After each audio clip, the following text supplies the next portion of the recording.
When building a custom car, it is very important to pick out the right wheels. These wheels need to both be cosmetically appealing, but also physically fit the car. And these are not those wheels, they're over there.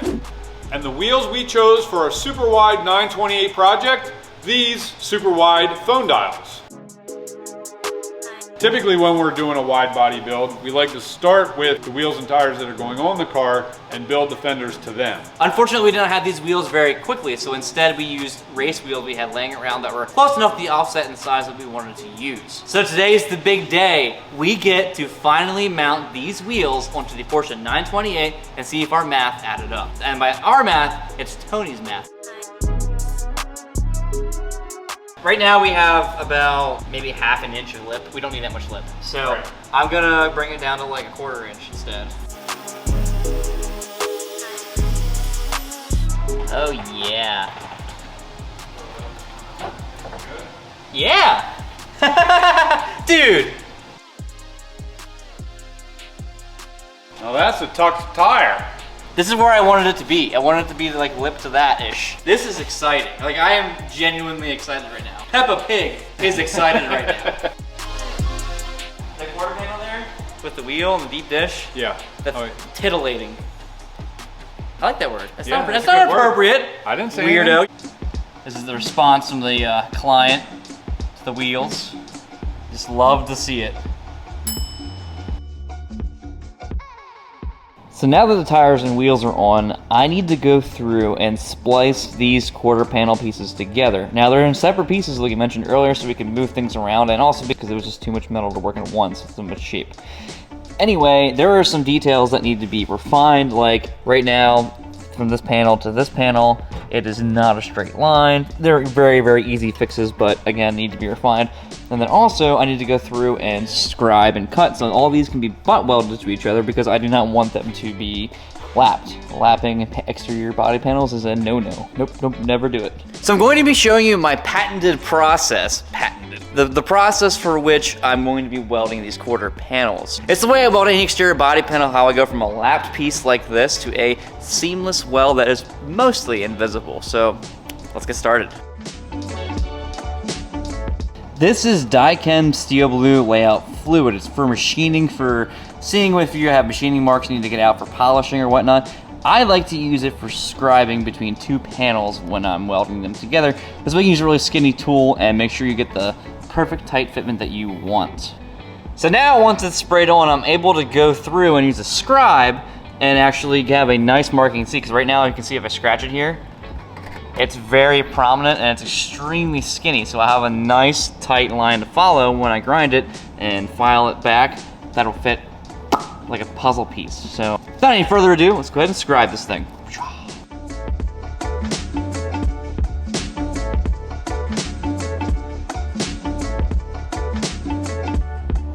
Nice, no gap fit.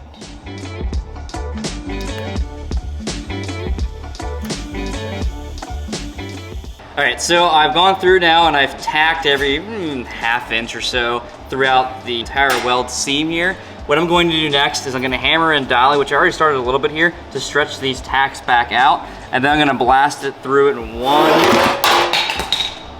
solid weld bead. And it's also gonna try to fall off the table too.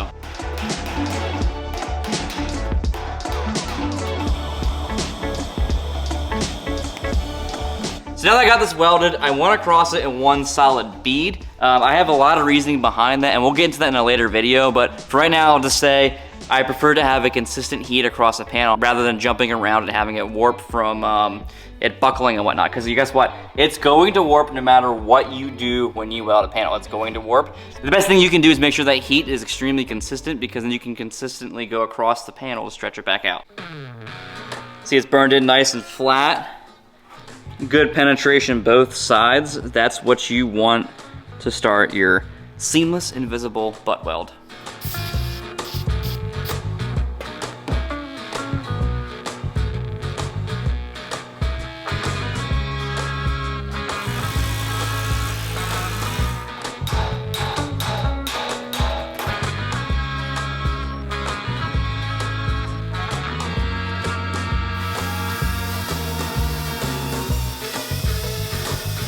Now I'm gonna pause a second here and say, I've been doing metalwork in general for a long time. Make sure you subscribe so you can come back, and I'm gonna keep this kind of squirreling in some more information throughout our videos that is just things that I've learned about metal shaping.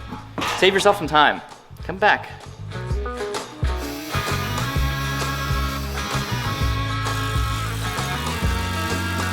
Weld.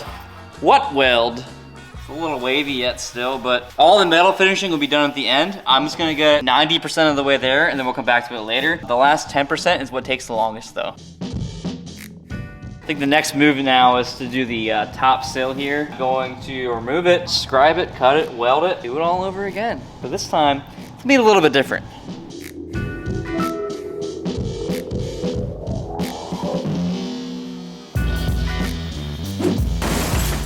So I left these tabs here. What happens is I'll be able to cleco right here, and then I can squish these so they're butted to each other. I can tack them through, and then I can take a Sawzall blade and cut off the tab afterwards. You'll see that in the coming footage.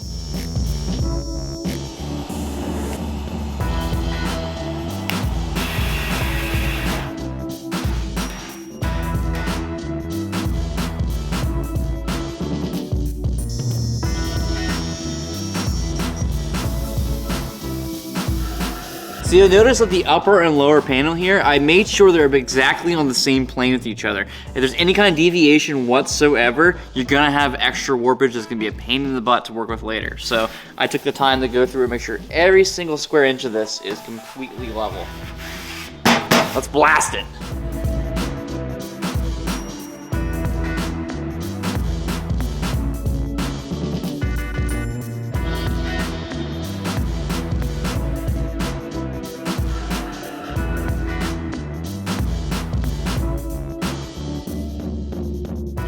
You do not ride your unicycle in the shop. I'm not riding it, I'm hopping. It's different. Right, yeah. I'm not pedaling, it's okay. Nothing could go Workman's wrong. comp will not cover this. That's fair. We were too excited to see this thing sitting on its wheels and how well they fit, because they do fit really well, to really talk about what we were doing over there when we were trimming that lip.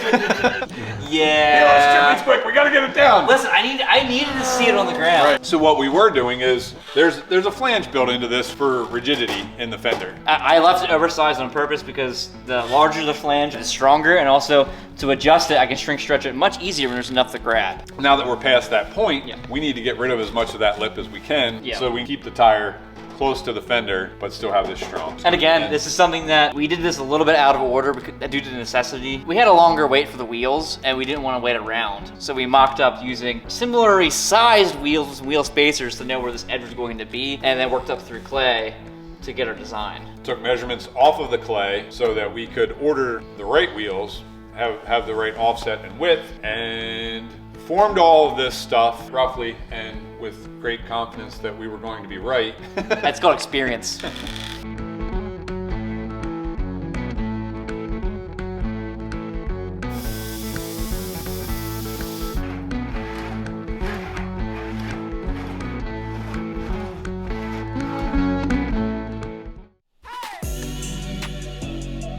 Now, augmented wheels have been extremely helpful in the process of building the wheels for this car. We only had to measure the pad of the hub to the fender lip, and they knew the rest of the math because they are familiar with the Porsche 928 chassis. So if you can find a wheel company to work with that already knows the chassis that you're building on, it is extremely helpful because wheel measurements are pretty much the most important part of this whole process, knowing your exact measurements. Because if your measurements are off, they're not gonna fit. It's just simple. Now it's time to move to the front here. We're going to go ahead and take this fender off, and I'm gonna get this lip scribed, cut, and welded to the fender body itself, along with the rear as well. These are aluminum, so the process is gonna be very similar, but a little more complicated. But not to worry, I am a professional. Kind of.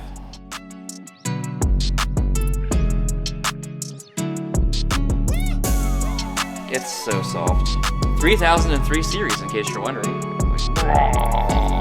Made from Mountain Dew cans. Made from Mountain Dew cans. I hope it was live wire at least. Specifically the one with Halo 2 on it. Did my quick test runs, some different settings.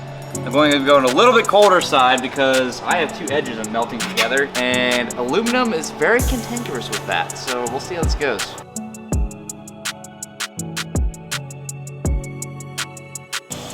I knew it'd be tough, but I didn't know it'd be this tough. It's humbling. It's a good growing experience for everybody.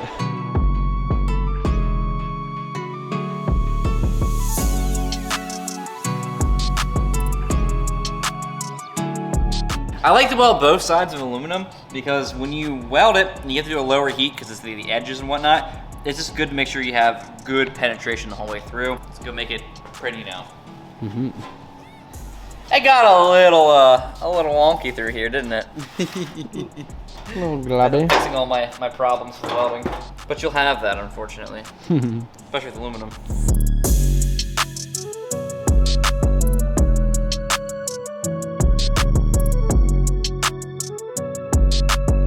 The thing was like funneling air back at Peppa and causing her to go crazy. Horse choke.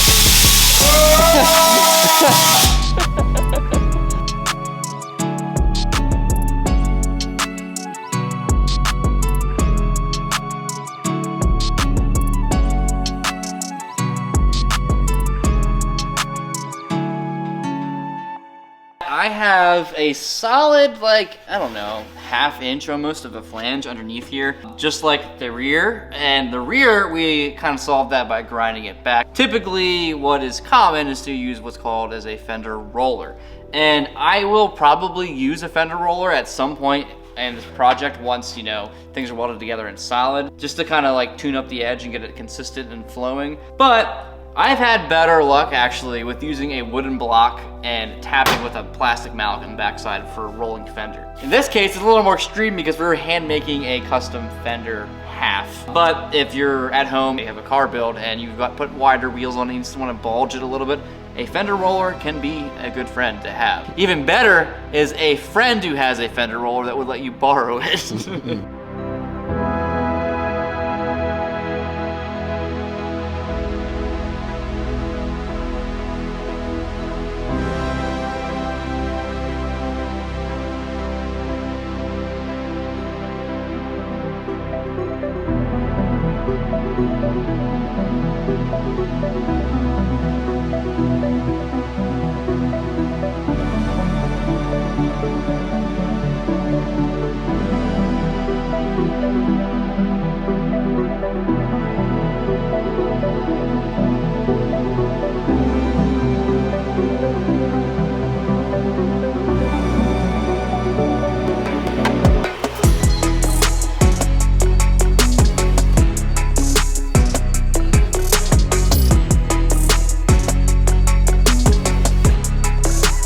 So we've got the passenger side mostly welded up. There's still a good ways to go yet. But I just realized we haven't really touched on these new wheels very much. We went from a 16-inch diameter and 8-inch wide wheel to an 18-inch diameter and 12-inch wide wheel on the rear. That's a full 50% wider than the original rear wheels. Wow. Do you agree with that math? I was doing the math in my head, like 50% is double. Like, wait, that's not double. And the fronts are 9 inches wide, so they're also a little bit wider, but they're not so wide that they'd be terrible to drive the car with. Right, yeah, we won't be tramming all over the place in our Pennsylvania roads with really wide front tires. We also went with 18-inch diameter wheels because we felt like they fit the chassis well. Any bigger, it would have been kind of donkey, and too small, well, it's been too small. What's the point? Right, What's the point? Yeah. If you want to put bigger brakes on it, you're screwed. It's the perfect balance. Yeah, we found the sweet spot and we went with it. So check back later as we continue the Porsche 928 wide body build, and thanks for watching, guys.